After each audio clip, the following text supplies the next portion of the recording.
out. Yun ang eksaktong nararamdaman niya. Mateo had been sitting on his chair for hours staring outside his penthouse window. At 34, na-accomplish niya ang lahat ng goals niya sa buhay.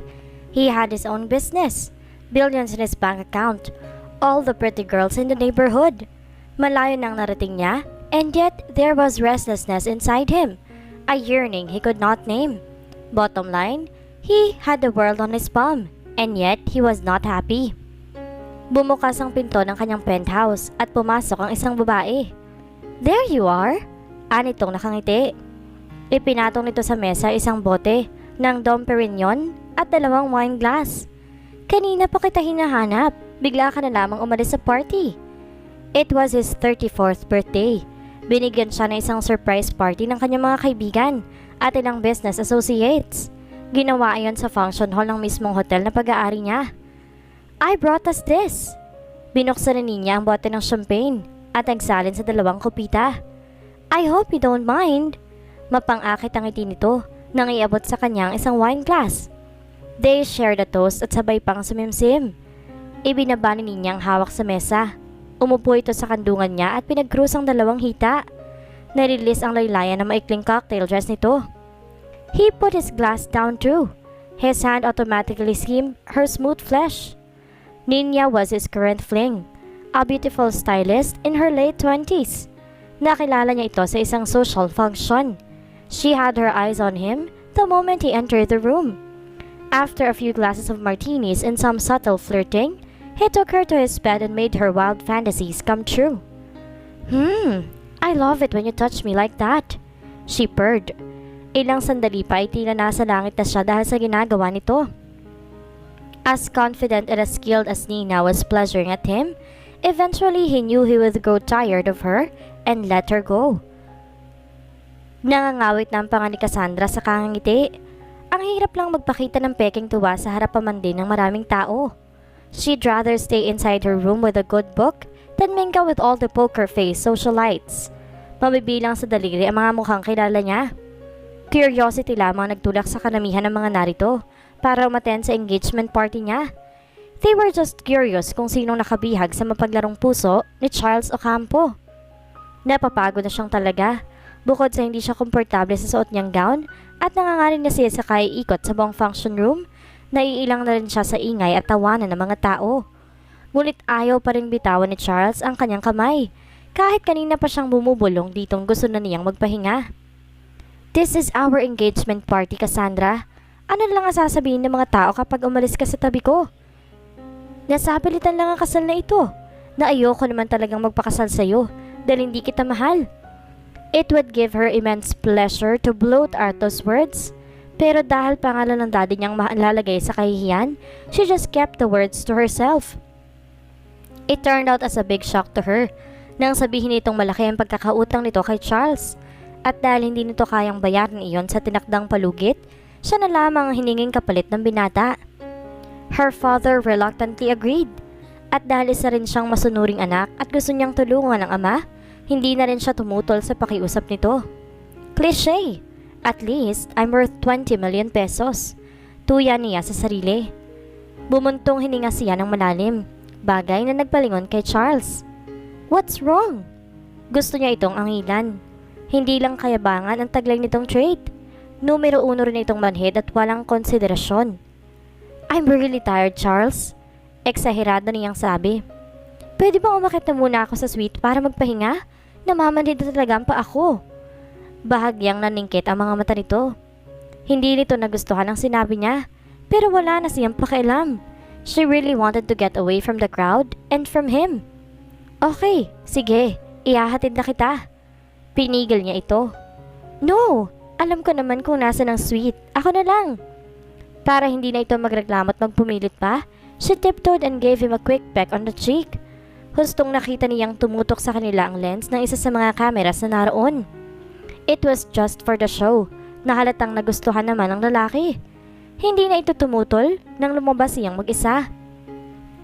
Sa elevator, isinandal ni Cassandra ang likod sa metal wall. She felt so lost and so frustrated. It felt difficult to breathe inside a small space. Paglabas niya sa lift, ay mabilis niyang hinanap ang suite nila. Pagliko niya sa pasilyo, ay nakabunggo niya ang isang lalaking kalalabas lamang ng isang kwarto. She barely stared at him and just muttered an apology. Nanginginig ang mga daliring pinadaan niya ang keycard sa electronic lock at mabilis na pumasok. Lingid sa kanya, nilingon pa siya ng lalaking nakabunggo niya. Humihingal na naupo si Cassandra sa ibabaw ng kama. Hindi niya mapigilang umiyak. 2 buwan mula sa gabing iyon, ikakasal na siya sa isang lalaking hindi niya lubusang kilala. Someone she did not even like. When she was younger, she always dreamed of a handsome prince who would come galloping on a white horse to sweep her off her feet, take her to a faraway castle and live happily ever after.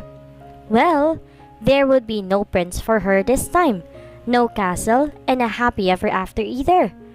Malaki ang pinagkaiba ng fairy tale sa totoong buhay, at wala siya sa loob ng isang fairy tale book. Wiping the tears from her face, she stood up. Naglabas siya ng damit mula sa overnight bag na bitbit niya. She was supposed to spend the night there. Pinareserve iyon ni Charles para sa kanya, pero duda siya kung siya lamang ang matutulog doon. She did not trust her fiancé enough to believe him. Alam niyang may pinaplano ito, lalo at opisyal na ang engagement nila. Ibinaba niyang zipper ng gown at mabilis ang nagpalit. Habang binubutones niyang blouse ay kuminang sa tama ng ilaw ang diamond solitaire engagement ring na kanina lamang ay sinuot sa kanya ni Charles sa harap ng maraming tao. She hated the ring. It was a reminder of the miserable life she was about to have. Hinubad niya iyon at isinilid sa bulsa ng kanyang overnight bag. Matapos masigurong wala nang makakakilala sa ayos niya, maingat siyang lumabas ng silid at sumakay ng elevator. Kinubli niya rin ng bull cap ang kanyang mukha. Paglabas sa lobby ay diretso siya agad sa labas. Sumakay siya sa unang taxi na nakapila at nagpahatid sa bahay nila. Pagdating doon, nagkulong siya sa kwarto at pinilit na makatulog. Alam niyang sa oras na malaman ni Charles na wala siya sa hotel, susugurin siya nito bukas para kumprontahin. Pero bukas niya na lamang poproblemahin iyon. Mag-iipon muna siya ng lakas para sa pagharap nila. Mahihiga na siya nang masulyapan ang larawan ng ina. Wala sa sariling dinampot niya iyon.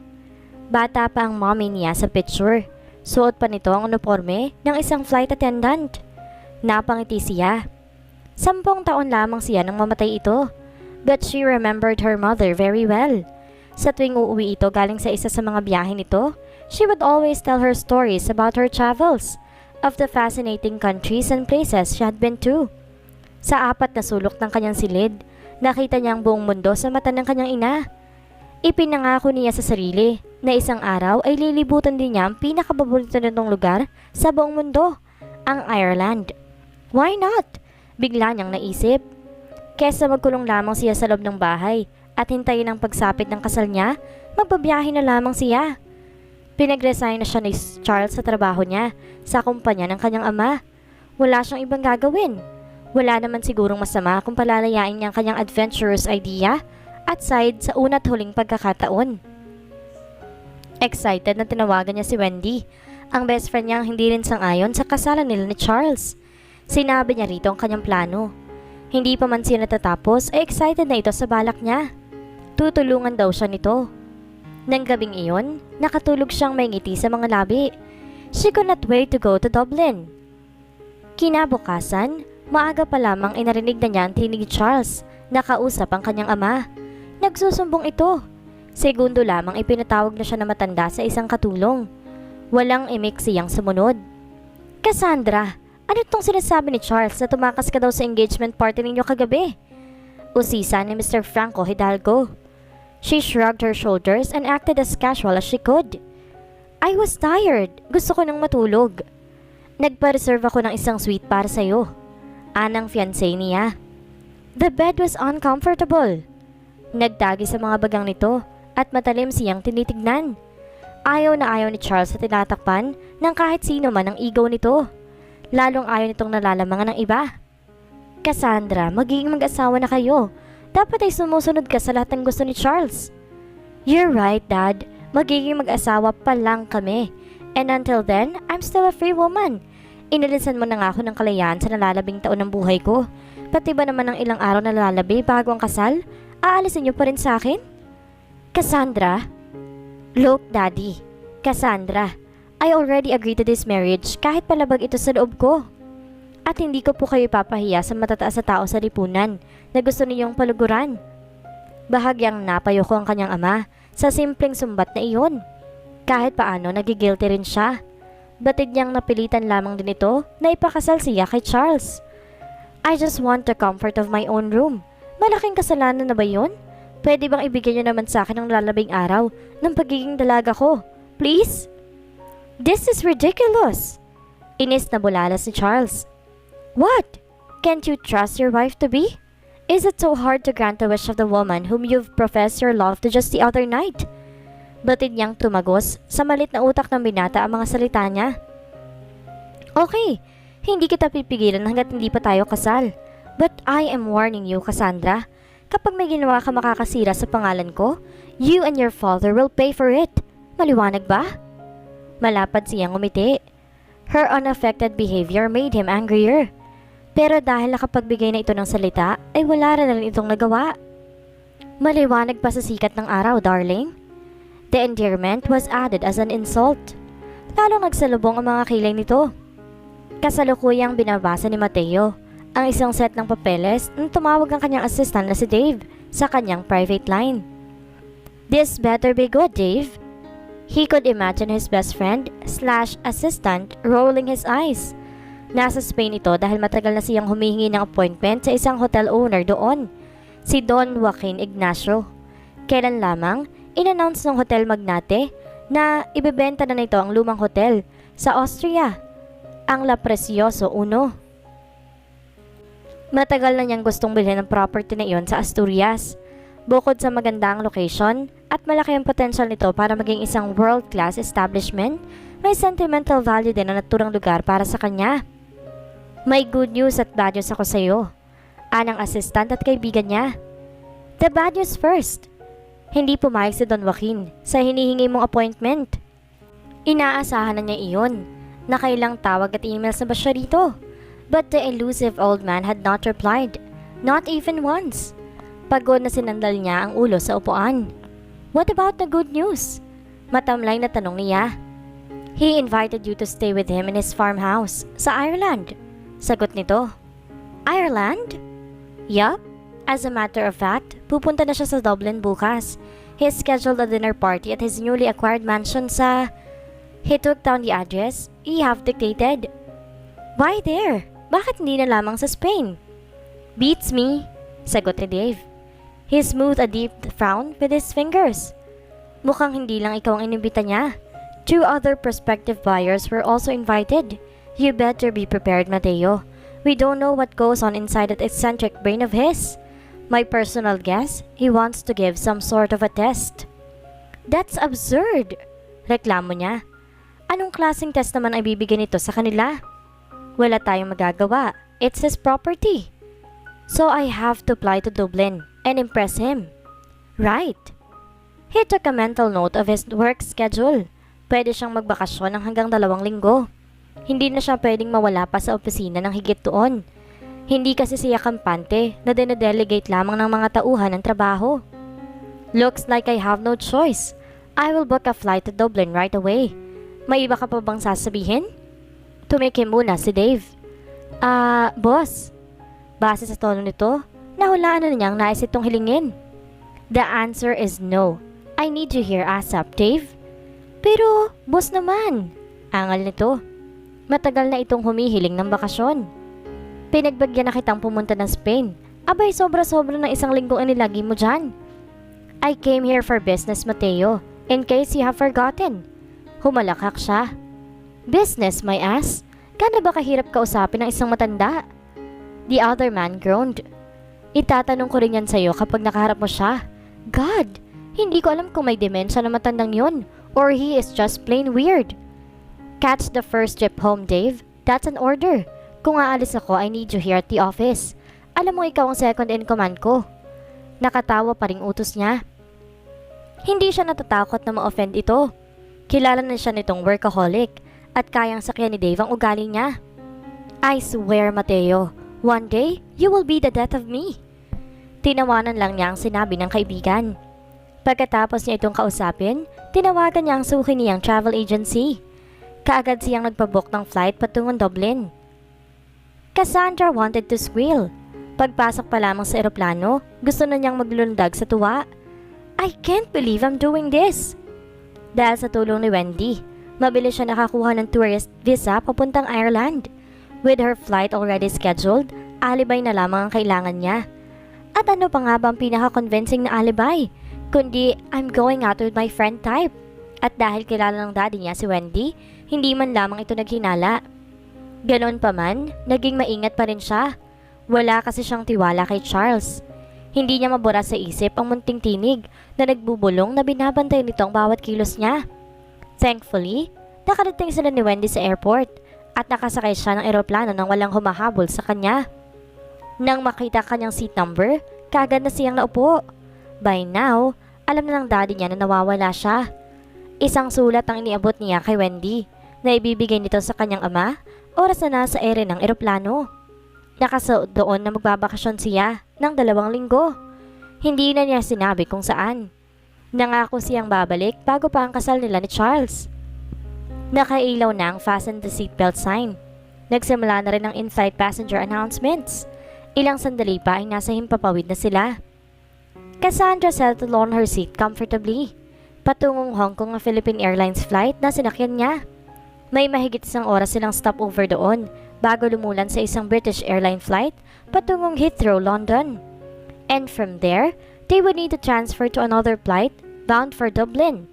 Mahigit 20 hours din ang ibabiyahe nila. Pero natitiyak niyang masusulit ang mahabang biyahe pagtapak niya ng Ireland. She intended to make this adventure a memorable one. Ilang minuto pa lamang silang nakakalis ng Hong Kong nang mapansin niya ang isang pasaherong nakaupo sa unahan. Tumayo ito para magpunta sa lavatory. Ang magandang height at ang matikas sa tayo nito ang unang kumuha ng kanyang pansin. Napigil niya ang hininga nang umangat sa mukha nito ang paningin niya. Sandali niya itong pinagmasdan. Ngunit sapat iyon para tumatak sa isip niya ang facial features nito. The long angular face, patrician nose, the proud chin, and the cynical brows. The short side-swept black mane, those perfectly carved strands that would make fingers itch to run through them, added to his smoldering appear. She could not figure out the color of his eyes though, pero sigurado siyang maganda rin ang kulay ng mga iyon, as is with the rest of him. The man was severely handsome in his own way. Napayuko siya nang mapatapat ito sa kanya, but she caught a whiff of expensive masculine cologne. Napansin din niya ang Rolex watch na suot nito, pati na ang gintong singsing na nasa middle finger nito. It wasn't a wedding ring, thank God, but it must have cost a fortune. Kung sa bagay, mukha namang mayaman ang binata, not just rich, but filthy rich. Pasimple niya itong sinundan ng tingin, hanggang sa pumasok ito ng lavatory. Bakit ngayon ko lamang napansin na may artistahing pasahero pala akong kasama? She giggled silently. Makalipas ang ilang minuto, naramdaman niya ang muling paglapit ito. Pero nahiya na siyang tingalain ng binata. 2 linya ng upuan ang layo nito mula sa kanya. Nakaupo rin ito malapit sa pasilyo. Pagtapat ng isang flight attendant ay humingi siya ng tubig. Nagtaka pa siya na makapang sobrang bilis ng pintig ng kanyang puso. At bigla ay tuyong-tuyong lalamunan niya. Attention! All passengers! This is your pilot speaking.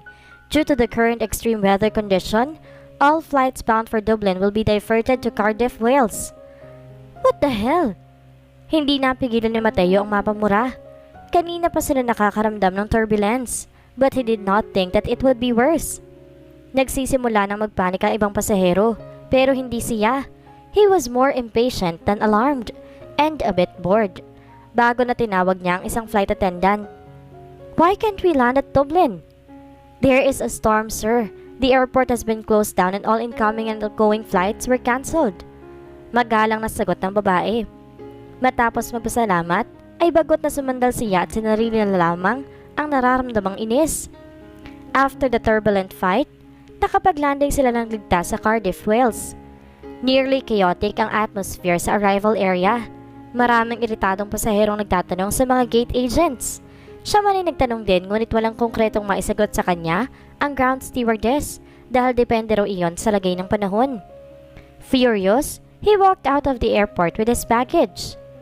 Excuse me? Mahina lamang ang tinig na iyon na galing sa pitit na babaeng lumapit sa kanya.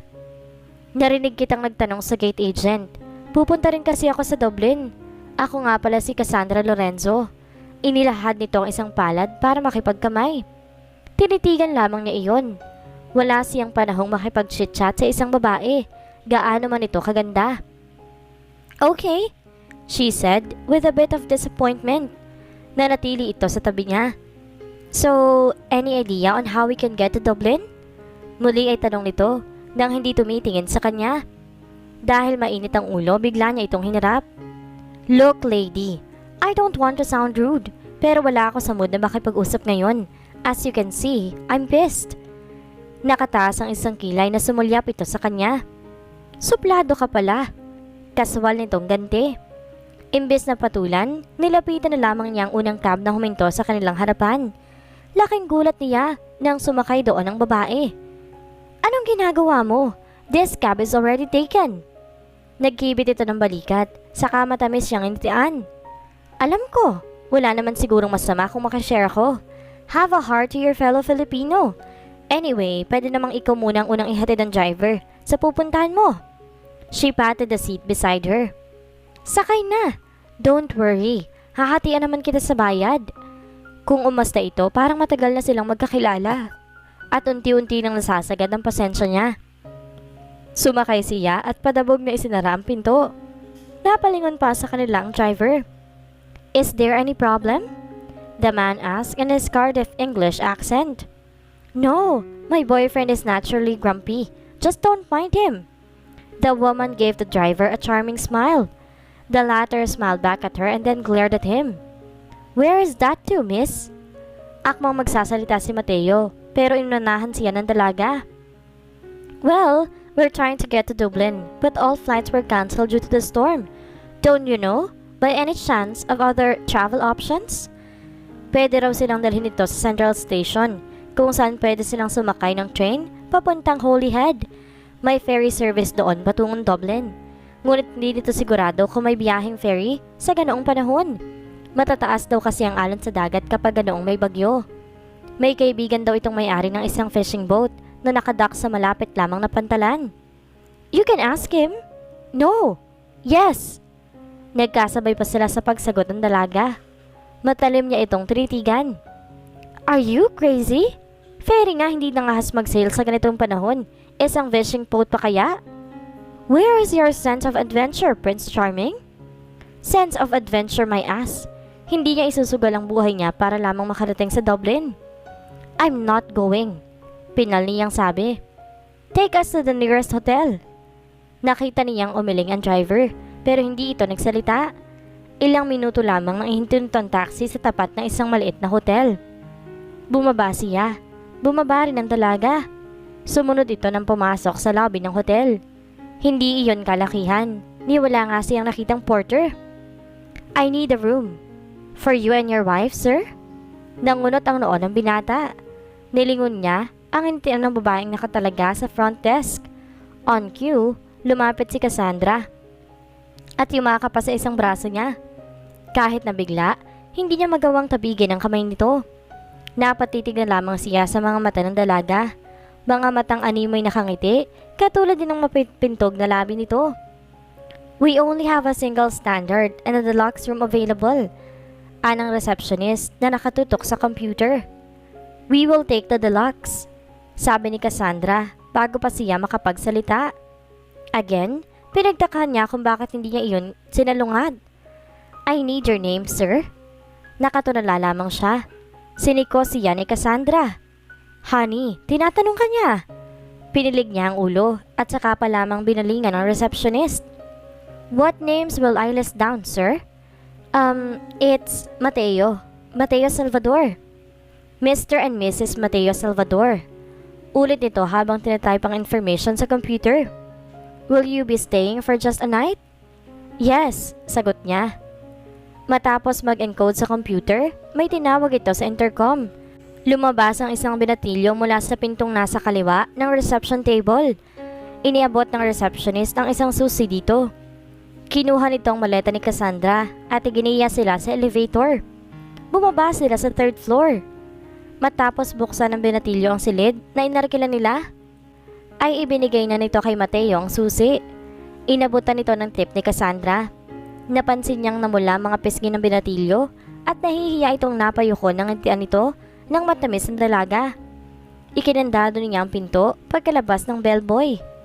So, Mateo. Hindi pa rin naglalaho ang ngiti nito. Mateo found himself annoyed. Ngayon lamang nagsink in sa utak niya ang ginawa niya kanina sa lobby. Pumayag siyang akalain ng receptionist na mag-asawa sila. At dito na po nagtatapos ang unang kabanata ng ating kwento. Salamat po!